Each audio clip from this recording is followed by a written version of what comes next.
Karena semakin kita membandingkan anak kita dengan anak yang lain, semakin sering kita membandingin, semakin tertekan juga kita sebagai orang tua karena perbandingan-perbandingan itu.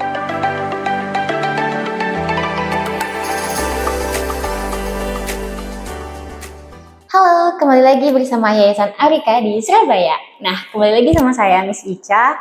Hari ini kita mau bahas materi yang gak kalah penting dari materi-materi sebelumnya. Nah, kira-kira tentang apa ya? Jadi, hari ini kita mau membahas materi tentang tantangan pengasuhan anak di era modern. Sebelum kita masuk ke materi, Miss Ica mau tanya dulu sih, lebih ke pernah nggak sih kalian itu sebagai orang tua atau misalkan sebagai tante, sebagai kakak yang lagi ngawasin anak-anak itu kayak bingung gitu. Ini tuh kalau misalkan nggak aku kasih handphone dia bakal nangis, dia bakal ini, terus kayak kalau nggak aku kasih handphone nanti kalah dong sama anak-anaknya. Tapi di sisi lain aku juga tahu handphone tuh nggak baik gitu buat anak. Gimana ya terusan? Atau kayak aku harus gimana biar anakku itu nggak kecanduan handphone. Nah, oke, jadi sebelum kita masuk materi kita bahas dulu apa sih era modern itu gitu. Nah, jadi di era modern yang sekarang dengan segala kemajuan teknologi itu memang berdampak membawa perubahan yang signifikan dalam berbagai aspek kehidupan, terutama tentang pengasuhan anak atau pola asuh anak, di mana orang tua yang sekarang memang lebih kompleks gitu permasalahannya atau lebih susah dibanding orang tua di generasi yang sebelumnya. Karena kenapa? Karena di perubahan gaya hidup, lalu mudahnya akses informasi dan perkembangan teknologi dan yang lain sebagainya itu memang membawa dampak yang besar juga untuk pemilihan pola asuh yang baru bagi anak tersebut. Nah, di tantangan pengasuhan anak di era modern ini, tantangan utamanya itu apa sih? Ada beragam gitu. Yang pertama, di paparan teknologi yang intens. Apa ya kira-kira isinya? Yang pertama, ada kecanduan gadget. Nah, anak siapa nih atau adik siapa nih yang sekarang itu udah mulai kecanduan gadget gitu. Kenapa dia menjadi tantangan utama? Karena ternyata kecanduan gadget ini tuh bisa loh mengganggu perkembangan anak. Misalkan di perkembangan sosial, perkembangan emosi, dan perkembangan fisik gitu.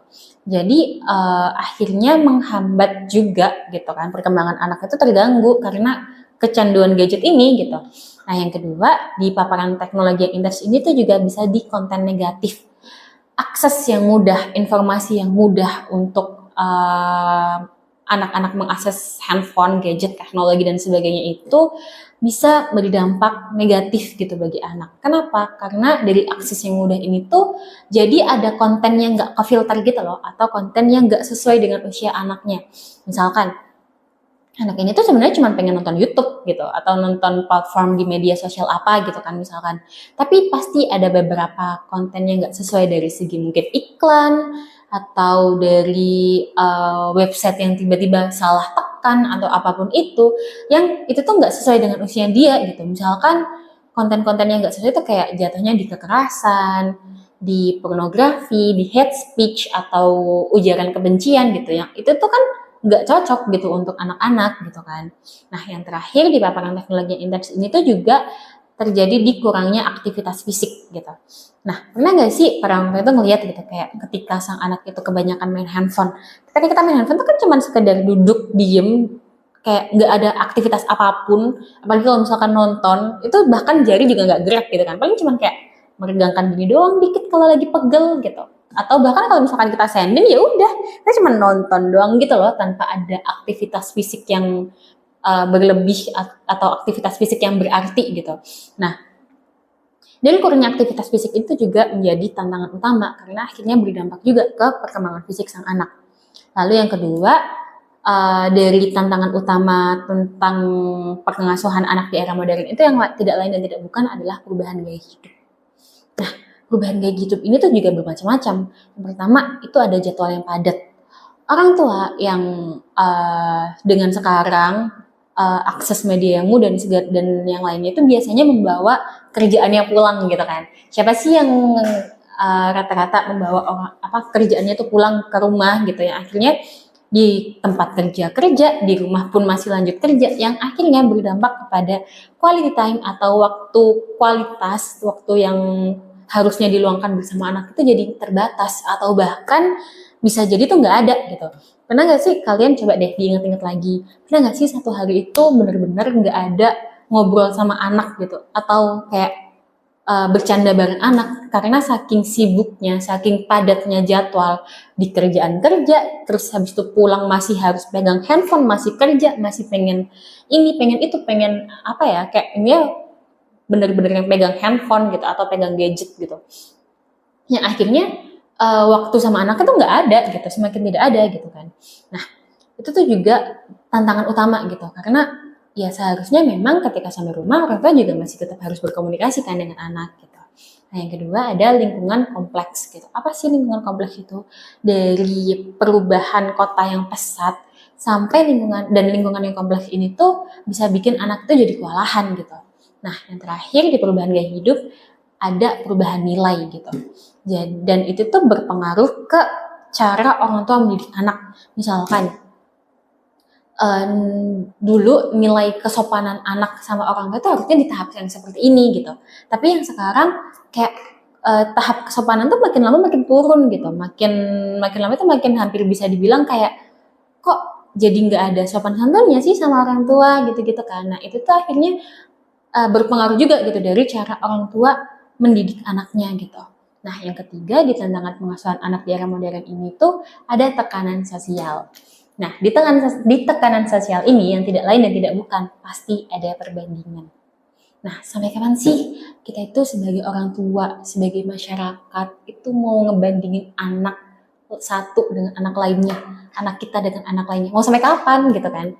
Karena pada dasarnya perkembangan anak tuh beda-beda kan. Anak tuh punya potensi dan dan tumbuh kembangnya masing-masing gitu. Mereka tuh punya tahap perkembangan dan potensinya masing-masing yang itu tuh nggak bisa gitu untuk dibandingin sama anak lainnya gitu. Karena semakin kita membandingkan anak kita dengan anak yang lain, semakin sering kita membandingin, semakin tertekan juga kita sebagai orang tua karena perbandingan-perbandingan itu. Baik dari perbandingan yang dilakukan sama masyarakat, keluarga dekat, atau bahkan kita sendiri. Karena kadang secara nggak sadar, kita itu kesel gitu kan ketika ngelihat masyarakat luar atau orang lain ngebandingin anak kita sama anaknya gitu misalkan. Karena anaknya lebih baik atau apa gitu. Tapi kadang kita itu sebagai orang tua kayak nggak nyadar gitu kalau kita tuh kadang ngebandingin anak kita juga gitu dengan anak orang lain gitu kan. Kayak, kamu loh kok nggak bisa sih jadi kayak dia tuh bisa pintar di usia yang sama kayak kamu, dia udah bisa itu, udah bisa itu gitu. Padahal sebenarnya kan itu tuh akhirnya bikin tekanan juga gitu loh buat kita sendiri sebagai orang tua gitu. Nah, di tekanan sosial yang kedua ada ekspektasi tinggi. Siapa sih orang tua yang tidak berekspektasi gitu kan pada anaknya? Pasti kan kita berharap ekspektasi juga bahwa anak kita besok bisa jadi yang lebih baik, bisa jadi yang kehidupannya lebih baik daripada kita sebagai orang tua, lebih cerdas, lebih ini, lebih itu. Memang boleh kita berekspektasi pada anak gitu, tapi kembali lagi, ekspektasi yang terlalu berlebihan, ekspektasi yang tinggi itu tuh justru jadi bumerang juga buat kita sebagai orang tua. Bukannya malah jadi hal yang memotivasi, malah kadang tuh malah jadi beban buat kita karena terlalu tingginya ekspektasi itu. Jadi kita sebagai orang tua juga harus memahami gitu. Oh, potensinya anakku tuh segini. Terus tapi dia baik di hal ini, berarti ekspektasinya aku sebagai orang tua itu harus seperti apa itu juga harus disesuaikan dengan anak gitu. Karena balik lagi, semakin kita terlalu tinggi ekspektasi ke anak, akhirnya itu jadi beban juga buat kita karena kok nggak nyampe-nyampe sih ekspektasiku gitu. Itu kan jadinya kayak bikin beban juga gitu.